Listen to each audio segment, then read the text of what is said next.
So now we come on to the last part of the class on remainders, okay, where we'll be solving problems from the past CAT papers, okay, और इसे हम बोलते हैं CAT diaries. CAT diaries इसलिए क्योंकि हम पिछले CAT के पेपर में जाते और actual problems जो रिमाइंडर पे पूछे गए थे from the year 1990 to the year 2022 जितने भी रिमाइंडर्स पे प्रॉब्लम आए थे वो हम सॉल्व करेंगे, okay? और हम ये देखेंगे कि हमारा लेवल कहाँ पे है ना। और जैसे कि मैंने तुम्हें वर्कशॉप के स्टार्ट में ही बताया था कि हम इस लेवल पे पढ़ेंगे कि CAT will suddenly start to look very very easy, है ना। तो अभी हम कैट के प्रॉब्लम सॉल्व करते हैं एक्चुअल पेपर से।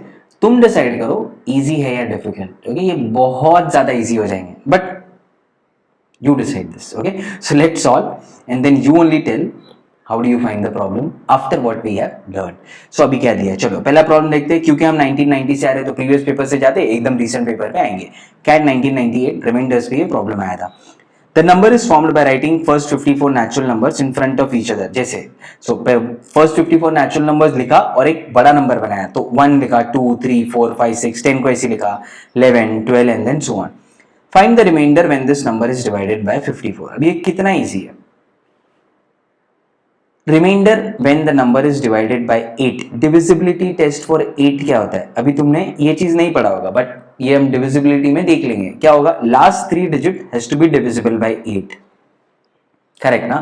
सो ये नंबर कितना भी बड़ा हो उससे मुझे क्या फर्क पड़ता है, मुझे तो सिर्फ लास्ट 3 डिजिट्स देखना है ना। तो बस लास्ट 3 डिजिट्स क्या होगा, तो 54, फर्स्ट 54 नेचुरल नंबर दिया है तो लास्ट 2 क्या होगा 54, इसके पहले क्या आया होगा 53, हाँ तो लास्ट 3 डिजिट्स क्या हो गया 354, करेक्ट। तो यहाँ पे लिख दो 354, इसको 8 से डिवाइड करो, जो भी रिमाइंडर आता है वो हमारा आंसर है। सो 8 4 जा 32, है ना। कितना बच गया फिर 3 4, अगेन 8 4 जा 32, तो रिमाइंडर क्या आ जाएगा 2। Option number C is your answer. इतना सिंपल आता है कैट में, okay. So don't worry about CAT और एनी अदर एग्जाम। और कैट इसलिए हम सॉल्व कर रहे हैं क्योंकि कैट के लेवल पे सॉल्व कर दोगे तो बाकी सब तो वैसे इजी हो जाएगा ना, है ना। कैट से ही तुम्हें इतना डर लगता है, सो फिर तो प्रॉब्लम ही नहीं है ना। तो कैट की प्रॉब्लम सॉल्व कर रहे हैं, यही अगर हमें बहुत इजीली आ रहे तो फिर तो बाकी के एग्जाम तुम समझ ही सकते हो। चलो let's see the next one. 7 raised to 84 is divided by 342 and the question is being asked what is the remainder for this। ये कब आया था, कैट 1999 में ये क्वेश्चन आया था, okay. Most of you were not born during this time, okay. चलो अब देखते हैं। सो अभी क्या करना है, देखो अभी मेरे पास रिमाइंडर सॉल्व करने का कितने तरीके हैं। स्प्लिट अप कर सकते हो, पावर एडजस्ट कर सकते हो, फॉर्मेट यूज कर सकते हो। यहाँ पे क्या करूंगा, पावर एडजस्ट, क्योंकि मुझे पता है 7 power 3 is 343, है ना। तो इसको ऐसे लिख देते हो 7 raised to 3 raised to what, फिर क्या, इसको 3 से डिवाइड कर दो ना, तो क्वेश्चन जो भी आएगा वो यहाँ पे लिख दो। तो क्या आ रहा है क्वेश्चन, 3 2 जा 6, हाँ फिर कितना बचा 2 4 3 8 जा 24। सो ये प्रॉब्लम ऐसे रेड्यूस्ड हो गया, डिवाइडेड बाय व्हाट 342। हाँ अभी 7 raised to 3 क्या होता है 343, ये मुझे पता है। तो ये बन गया divided by 342 raised to what 28, correct ना। अगर तुम्हें ये क्लिक नहीं होता है तो लिख के देखो 7 7 जा 49, 49 into 7, ठीक है। 7 9 जा 63, 7 4 जा 28 plus 6 343, करेक्ट। हाँ ये बट आना चाहिए, कुछ कुछ पावर तुम्हें याद होना चाहिए। 2 raised to 10 is 1024, है ना। फिर 3 raised to 5 is 243, सो ये सारी चीजें याद होनी चाहिए। 3 raised to 5 243 है, 2 raised to 10 1024 है, वैसे 7 raised to 3 343 है। ये सब याद रखो, बहुत काम आएगा ये, ओके। जैसे यहाँ पे ये काम है। सो डन, अभी तो प्रॉब्लम खत्म ही हो गया ना। अभी तो बहुत लोगों ने आंसर निकाल दिया होगा। 343 divide by 342, 1 multiply 28 times, answer is 1। क्या टाइम पास कर रहे हो, कैट का एग्जाम है फिर भी ऐसा प्रॉब्लम आ रहा है ना।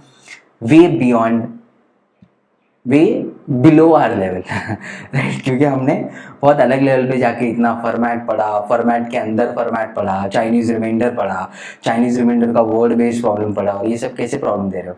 देखो ये तो हमारा पहला प्रॉब्लम था कैट 2000, है ना। स्प्लिट अप एंड सॉल्व, ना पावर एडजस्ट, ना फॉर्मेट, ना चाइनीज रिमाइंडर, कुछ नहीं, है ना। स्प्लिट अप एंड सॉल्व करो, this is the level, okay. So as I promised you, बस वैसे ही कुछ सॉल्व हो रहा है।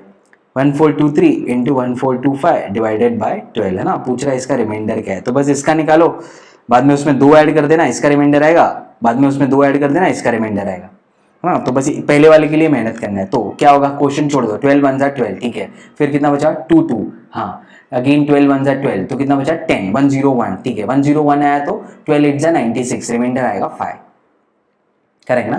96 आ गया तो रिमाइंडर आ जाएगा 5, तो मैं यहाँ पे वही लिख देता हूँ, रिमाइंडर आ गया 5, क्योंकि ये 2 ज्यादा है तो रिमाइंडर आएगा 7, क्योंकि ये उससे 2 ज्यादा है रिमाइंडर आएगा 9। तो इवेंचुअली मेरा प्रॉब्लम ये बन गया 5 इंटू 7 इंटू 9, क्योंकि बीच में इंटू साइन है ना। हाँ, तो बस रिमाइंडर्स के साथ भी हमें सेम ऑपरेशन परफॉर्म करना है। Okay, the first sum of our class comes in CAT 2000।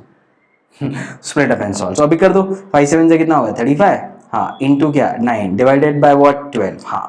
सो इसका नेगेटिव रिमाइंडर क्या आएगा -1, 12 3 जा 36, तो -36 करोगे तो कितना आएगा -1 into 9 -9 divide by 12, so negative remainder है ना। हाँ, नेगेटिव रिमाइंडर -9 है तो पॉजिटिव रिमाइंडर क्या होगा, दोनों को ऐड करो, -9 + 12, 3 is your answer, option number C. This is the level of CAT. चलो एक और दफा कुछ और से हम सॉल्व करते हैं ना। अब तक कॉन्फिडेंस नहीं आया होगा, नहीं कुछ पेपर में ऐसे इजी पूछे होंगे, बाद में रिसेंटली जो पेपर है उसमें डिफिकल्ट आया होगा ऐसा। चलो देखते, कैट 2002। ओके, अब ये क्या था, 2 raised to 256 डिवाइडेड बाय 17। अरे अरे अरे, थोड़ा तो लेवल इंक्रीज कर दिया करो, है ना। नीचे प्राइम नंबर लिखते हो और बोलते हो क्या इसको सॉल्व करो, फॉर्मेट अप्लाई करूंगा मैं सीधा सीधा, है ना, सोचना ही नहीं है। तो 2 डिवाइड बाय 17 आंसर क्या आएगा 2। हाँ, ब्लू पार्ट हो गया। फिर रेड पार्ट ये 17 है, हाँ, तो प्राइम नंबर है, इसका रूलर्स नंबर क्या होगा 1 लेस देन दिस, तो 16 से इसको डिवाइड करो। अरे 16 स्क्वायर तो 256 होता है, करेक्ट है ना, 16 स्क्वायर तो 256 होता है, तो फिर ये आंसर क्या आ जाएगा, ये पूरा हो गया नहीं, इसका रिमाइंडर क्या आ जाएगा 1, ना तो सोचना ही नहीं है ना, राइट ना। ओके, सो इसका आंसर आ जाएगा 1, और यहां से भी सोचना है तो 16 स्क्वायर आ गया 256, रिमाइंडर आ गया 0, एनीथिंग रेज टू 0, ये ऐसा बन गया ना फिर। हाँ, तो 2 रेज टू 0 ये क्या बन जाएगा 1, तो सीधा सीधा फॉर्मेट अप्लाई करो, है ना। अगर ऐसे स्टाइल में लिखना है तो लिख भी सकते हो, इसको ऐसे लिखो 2 रेज टू 16 रेज टू 16, हाँ, डिवाइडेड बाय 17, हाँ, अकॉर्डिंग टू फॉर्मेट इसका रिमाइंडर है 1, 1 मल्टीप्लाइड 16 टाइम्स, आंसर इज 1। जैसे सॉल्व करना है करो, बट जनरली हम तो ये ब्लू पार्ट और रेड पार्ट में करते हैं ना, राइट। ओके, सो देखते ही आंसर आ गया। So as I told you, this is the level of CAT. चलो नेक्स्ट प्रॉब्लम लेते हैं, शायद ये डिफिकल्ट हो, है ना। कैट 2003 क्या दिया अभी, 4 raised to 96 डिवाइडेड बाय 6, इसका रिमाइंडर पूछ रहा है। तो मैं फॉर्मेट अप्लाई नहीं कर पाऊंगा क्योंकि ये दोनों को प्राइम नहीं है ना, को प्राइम नहीं है, इनका हाईएस्ट कॉमन फैक्टर जो है वो क्या है 2 है ना। तो ऐसा नहीं है कि ओनली कॉमन फैक्टर इज 1, तो को प्राइम नहीं है, ठीक है। तो मैं क्या करता हूँ, और पावर एडजस्ट करने से अच्छा कट कर देते ना, देखते ना, इसको 4 लिखो और इसको लिख दो 4 raised to क्या 95, ठीक है, डिवाइडेड बाय व्हाट 6 है ना, इसको लिख दो 2 into 3, हाँ। तो कट किससे किया, 2 1 जा 2 2 जा, हाँ, कट 2 से किया है, विच मींस लास्ट में 2 से मल्टीप्लाई करना है, ठीक है। तो अब नया प्रॉब्लम क्या बन रहा है, अरे बन क्या रहा है, खत्म हो गया प्रॉब्लम, इसको सॉल्व करो। 4 डिवाइड बाय 3 क्या होगा, रिमाइंडर 1, 1 मल्टीप्लाइड 95 टाइम्स, तो यहां से क्या आ जाएगा 1।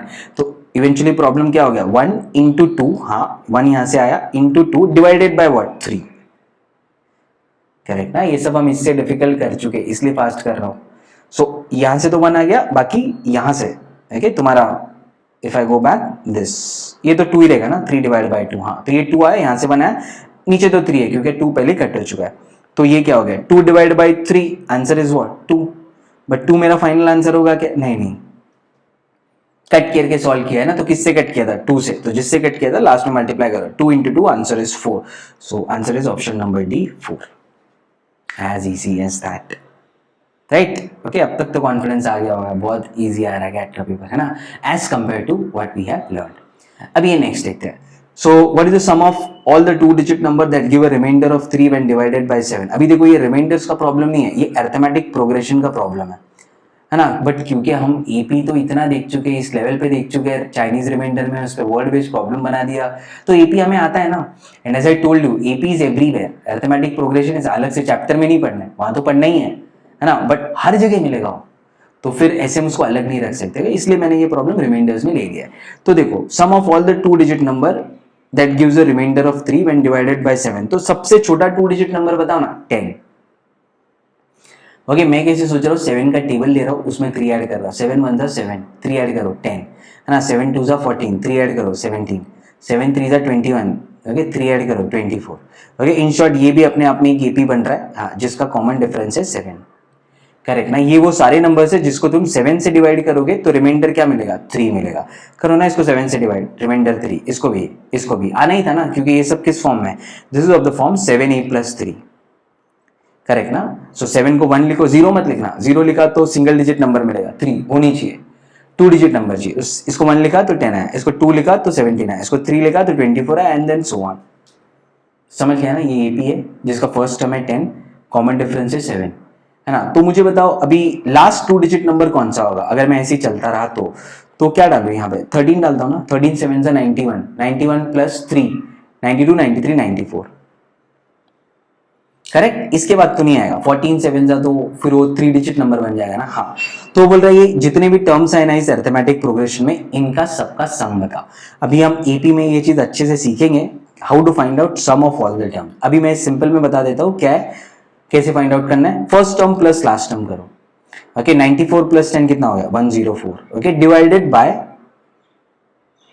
The number of terms. Number of terms कितना है, नंबर ऑफ टर्म्स यहाँ पे कितना होगा देखो, 1 से लेके 13 तक गए ना तुम, हाँ तो 1 से लेके 13 तक गए तो कितने टर्म्स हो जाएंगे 13 टर्म्स हो जाएंगे ना, हाँ करेक्ट किया 13 टर्म्स है।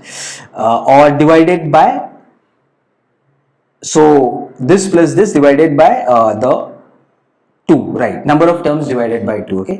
सी मैं यही सोच रहा था कैसे तुम्हें बताऊं, बट सिंपल में याद रखो first term plus last term, क्योंकि हमने ये किया नहीं है ना इसीलिए, नहीं तो फिर ये बताने की जरूरत नहीं पड़ती। इनटू नंबर ऑफ टर्म्स वो कितना है 13 डिवाइडेड बाय 2, ये फॉर्मूला है, ओके। सो हमने ये किया first term plus last term into number of terms, 13 है ये फर्स्ट टर्म है, ये 13th टर्म है, डिवाइडेड बाय 2, ओके। बस इसको सॉल्व कर दो अभी, 2 1 जा 2 5 जा 10, 2 2 जा 4, 52 इंटू 13, ये इन सब टर्म्स का सम है, ओके। एज आई सेड ये फॉर्मूला कैसे आता है, ये रट्टा नहीं मारना है, ये हम समझेंगे एपी में कि ये कैसे आता है ना। इन शॉर्ट ये कोई भी दो टर्म लो, first last second second last, उनका सम हमेशा एक पार्ट होता है ना, which we are taking it again and again. छोड़ देना, क्यों कंफ्यूज हो रहे हो, बाद में देखते हैं, फिलहाल के लिए फॉर्मूला याद रखो, है ना। इसको समझेंगे एपी में कि ये क्या फॉर्मूला बना कैसे। तो अभी मल्टीप्लाई कर दो, कितना होता है 52 इंटू 13, कितना हो गया 520, ओके प्लस कितना हो गया 53 जा 52 3 जा 156, करेक्ट ना। ये हो गया 6, ये हो गया 7, ये हो गया 6, 676, option number B is your answer, okay. So ये प्रॉब्लम रिमाइंडर्स का था ही नहीं, ये प्रॉब्लम तो प्रोग्रेशन का था, है ना, बट रिमाइंडर्स में हमने देख लिया क्योंकि हमें प्रोग्रेशन अच्छे से आता है। नेक्स्ट रिमाइंडर्स की प्रॉब्लम तो हम ओरली सॉल्व करते हैं ना, है ना, उसके लिए इतना सब कैलकुलेशन भी नहीं करते, हम सीधा सीधा देखते हैं और हमें आंसर आ जाता है, right. So let's see our next problem now. So this problem appeared in CAT 2004, okay. क्या दिया है, देखो n दिख रहा है ना तुम्हें, देखते ही क्लिक होना चाहिए, n वाला है, a raise to n plus b raise to n is always divisible by a plus b, 15 प्लस 23 that is 38, okay. If n is odd, हाँ if n is odd, correct ना, करेक्ट करेक्ट। सो 38 से divisible है तो 19 से तो divisible होगा ही ना, तो डिविजिबल होगा तो रिमाइंडर क्या आएगा 0 आएगा ना, as simple as this, okay. But sir आपने बोला था ये सब प्रॉपर्टी याद नहीं रखना है, मुझे तो ये प्रॉपर्टी याद नहीं है, ठीक है ना, ओके। तो एक ही बस 10 सेकंड और ज्यादा लगेगा, 15 raise to 23 plus 23 raise to 23 divided by 19, है ना। ये देखा तो समझ में आ जाना चाहिए, अरे ये तो a raise to n b raise to n वाला प्रॉपर्टी है, बट प्रॉपर्टी तो मुझे याद नहीं है, तो कैसे सॉल्व करूं, है ना। तो एक बार पॉजिटिव लो एक बार नेगेटिव लो, है ना, वो मैंने बताया था ना, जब भी प्लस होता है तो देखिए देखो ना, 15 डिवाइड बाय 19 क्या होगा, negative remainder of -4, -4 multiply 23 times, ठीक है। फिर 23 divide by 19 positive remainder of 4, 4 multiply 23 times, हो गया ना, ओके। डिवाइड बाय कुछ भी करो अभी फर्क नहीं पड़ता है, ये -4 बनेगा, माइनस है ना ये, हाँ ये माइनस और ये प्लस कैंसिल हो जाएगा, माइनस क्यों रहेगा क्योंकि ये ऑड है ना, इसलिए रिमाइंडर हो जाएगा 0, राइट। सो अगर प्रॉपर्टी याद भी नहीं है, ठीक है, ओके, खुद ही खुद तुम्हें सब क्लिक हो जाएगा as soon as you start solving this, okay. So वैसे ही अभी देखो फिर से वही चीज आ रहा है ना, बेवकूफ बनाने की कोशिश कर रहा है। x is equals to 16 cube, 17 cube, 18 cube, 19 cube. The entire thing is divided by 70. Find the remainder of this. तो मुझे समझ में आया ये क्या कर रहा है पता है, a raised to n plus b raised to n plus c raised to n plus d raised to n. Right? This will always be divisible by a plus b plus c plus d, provided n is odd. n is odd. है ना। अभी तुम मुझे पूछोगे sir ये click कैसे हुआ, मैं यही देखता हूँ, देखो ये सेम नंबर है या नहीं, n तो मैं वो याद करता हूँ, अरे सेम नंबर है मतलब वो a raise to n b raise to n वाला प्रॉपर्टी यूज कर रहा है। यहाँ पे भी यही सोचा था, अरे सेम नंबर है मतलब a raise to n b raise to n वाला प्रॉपर्टी यूज करता है, तीन ही तो प्रॉपर्टी है, a raise to n plus b raise to n is divisible by a plus b if n is odd, है ना। n ऑड क्यों होना चाहिए, वो प्लस है ना तो माइनस बनाना चाहिए, हाँ। फिर a raise to n minus b raise to n is always divisible by a plus b provided n is even, है ना। तो अभी n इवन रखो, वो माइनस ऑलरेडी है, and a raise to n minus b raise to n, पहले तुमने minus लिख दिया, is always divisible by a minus b, है ना। यहाँ पे a माइनस नहीं, यहाँ पे भी प्लस हो रहा था, यहाँ पे भी क्या हो रहा है, यहाँ पे सब प्लस है ना तो प्लस ही होगा, ओके, सो वहां पे लास्ट में था a raise to n minus b raise to n is always divisible by a minus b irrespective of n। तो माइनस तो यहाँ पे है नहीं ना, प्लस है, विच मीन्स वो फर्स्ट वाला दो प्रॉपर्टी है। ऐसे हमने रट्टा नहीं मारा है, हमने समझ के किया, इसलिए सब कुछ याद है। So this will always be divisible by a plus b plus c plus d, correct. Okay, so वो वही पूछ रहा है, इसको मैंने 70 से डिवाइड किया तो रिमाइंडर क्या मिलेगा। अभी देखो, मुझे ये तो पता है कि ये जो एंटायर थिंग है this is always divisible by what, 16 plus 17 plus 18 plus 19। Okay, सबको ऐड करोगे तो कितना होगा, 16 प्लस 17, एक काम करो इसका 17 ना, हाँ मैं कुछ शॉर्टकट लेने की कोशिश कर रहा था, इसको यहाँ पे दे दो, ये बन गया 17, हाँ ये तो 17 है ही, ये बन गया 18, ये बन गया 18 है ना। 18 प्लस 18 कितना हो गया 36, 17 प्लस 17 कितना हो गया 34, राइट ना, शॉर्टकट में ऐड किया, इसका 1 इसको दे दिया, दोनों 18 हो गया, ये दोनों 17 हो गया, ठीक है। अभी 40, हाँ फिर 50 60 70, अरे this is exactly divisible by 70 है ना, तो रिमाइंडर क्या देगा 0, करेक्ट ना। वही बोल रहा है, क्या इस नंबर को 70 से डिवाइड किया तो रिमाइंडर क्या मिलेगा, अरे मुझे पता है कि ये जो नंबर है ना that is divisible by a plus b plus c plus d, which means ये क्या है a plus b plus c plus d क्या है 70, अरे तो ये तो डिविजिबल है ना 70 से, तो रिमाइंडर तो 0 देगा ना, हाँ करेक्ट। ये सारी प्रॉब्लम्स जो मैंने रिमाइंडर्स पे बताया ना, except for this one problem ये वाला, ओके ये सारे तुम ओरली सॉल्व कर सकते हो, इनफैक्ट एपीजीपी होने के बाद ये भी तुम ओरली सॉल्व करोगे। Okay, so that is where you save time in exam. This is the level of CAT. This is what you have to understand. इसलिए हमने इतना डिफिकल्ट लेवल पे पढ़ा ताकि बाकी सारी चीजें हमें बहुत ही इजी लगे। ठीक है, चलो एक और प्रॉब्लम लेते हैं, CAT 2005। ओके, अब यहाँ पे क्या दिया है 5 raised to 2p, ठीक है, सो नंबर लिख देते हैं 5 raised to 2p is being divided by 13। Okay, और पूछ रहा है इसका रिमाइंडर क्या है ना। सो मैं पहले इसको ऐसे लिख देता हूँ, अरे क्या बेवकूफ बना रहे हो क्या, 5 स्क्वायर है ना ये तो, हाँ तो मैं इसको ऐसे लिख देता हूँ 25 रेज टू पी, हाँ डिवाइडेड बाय 13, उसका रिमाइंडर क्या है। अरे ये तो और अच्छे से लिख सकता हूँ, बाई का प्रॉब्लम तो पढ़ा ही नहीं है मैंने। 25 डिवाइड बाय 13, नेगेटिव रिमाइंडर क्या आएगा 13 2 26 है ना, 13 के मल्टीपल लो 26 के आगे जाओ तो माइनस 26, करेक्ट। सो क्या आया, क्या बना है माइनस ऑफ 1, हाँ रेज टू पी, हाँ डिवाइड बाय 13। अभी देखना है बस p का वैल्यू क्या है। ओके, p का वैल्यू अगर इवन रहा तो ये बनेगा 1 डिवाइड बाय 13, रिमाइंडर मिलेगा 1। हाँ, p का वैल्यू अगर ऑड रहा तो ये बन जाएगा माइनस ऑफ 1 डिवाइडेड बाय 13, तो रिमाइंडर मिला -1। ये तो नेगेटिव है तो पॉजिटिव के लिए दोनों को ऐड करो, आंसर होगा 12। तो आंसर इधर 12 है या 1 है, अरे p का वैल्यू देखने का जरूरत ही नहीं है क्योंकि 1 ऑप्शन में ही नहीं है ना, तो फिर आंसर क्या होगा 12। p क्या है ना देखा भी नहीं है मैंने अभी तक,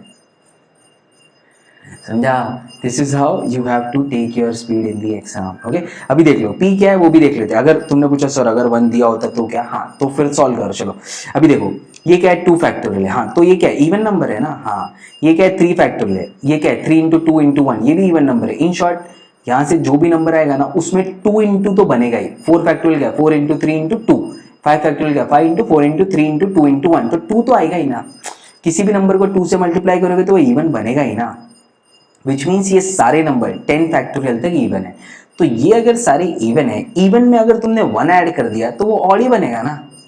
हाँ, कोई भी इवन नंबर ले लो, 86 1 ऐड किया तो बन गया ना ऑड। कोई भी इवन नंबर में अगर तुम 1 ऐड करोगे तो वो ऑड बन ही जाएगा, विच मीन्स पी ऑड है ना। पी ऑड है तो -1 multiplied odd number of times -1 मिलेगा, वो नेगेटिव है तो पॉजिटिव क्या बनेगा 12, option number B.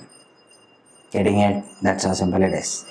Okay, so you can easily solve such kind of problem. Okay, let's see the last problem that was asked from remainder, that was in CAT 2005. Okay, now don't think that it won't be asked in your exam. Remainder का application बहुत ज़्यादा है, as I told you before only. Chinese remainder CM, LCM, HCF का problem बना रहे हैं ना, तो अच्छे से पढ़ो इसको ताकि बाकी के chapters और अच्छे से समझेंगे। Okay, and you never know how many problems they will ask you this year. Okay, 3, 4 और 5, you don't know. Right, so let's see. चलो देखते हैं अब क्या दिया है। n जो दिया है n फैक्टोरियल दिया है वो ये होता है, वो तो हमें पता है ना। 8 factorial is what 8 into 7 into 6 into 5 into 4, तो फैक्टोरियल का डेफिनेशन दे रहा है, जरूरत नहीं है इसकी है ना, ये तो हमें पता है। n इज ग्रेटर देन 1, ठीक है, तो n is greater than 1 means n 2 से स्टार्ट होगा, ठीक है। p is given as 1 into 1 factorial, 2 into 2 factorial, 3 into 3 factorial, 10 into 10 factorial. Okay, पूछ रहा है when p plus 2 is divided by 11 factorial तो उसका रिमाइंडर क्या होगा, ये हमारा क्वेश्चन है ना। तो मैं पहले p को अच्छे से सॉल्व करता हूँ कि p है क्या, p से कुछ वैल्यू मिलेगा तब जाके p plus 2 आएगा ना। हाँ, तो अभी मैं सोचना स्टार्ट करता हूँ। देखो ये एक डिफिकल्ट प्रॉब्लम था ना जहाँ पे सोचना है, तो जितने सॉल्व किए ये एक ट्रिकी प्रॉब्लम था। तो इसमें ना तुम्हें अभी इसको देखो, इसको ऐसे लिखो 2 फैक्टोरियल माइनस 1 फैक्टोरियल। ओके क्यों? क्योंकि ये इसका आंसर क्या है 1 है ना, हाँ तो 2 फैक्टोरियल माइनस 1 फैक्टोरियल करोगे तो भी ये आएगा ना 1, करेक्ट।